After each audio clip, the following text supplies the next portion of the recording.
Hi everyone, today we'll learn how to turn off Windows from saving screenshots under OneDrive. So by default, all the screenshots you take on your Windows, it will go to the OneDrive, then picture, then screenshots. Let's try one. So let's click here and then take a screenshot of this.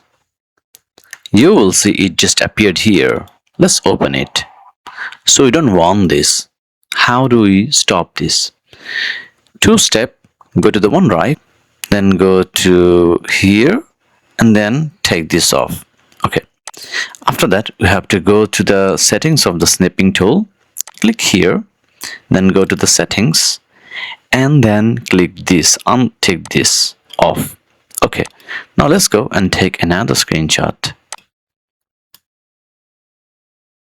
You will see that it did not show up here.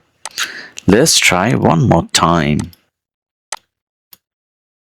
See, it's here, but it did not show up here. So this is how you stop OneDrive from storing the screenshots you are taking. If you like the video, please thumbs up and subscribe to my channel. Thanks a lot.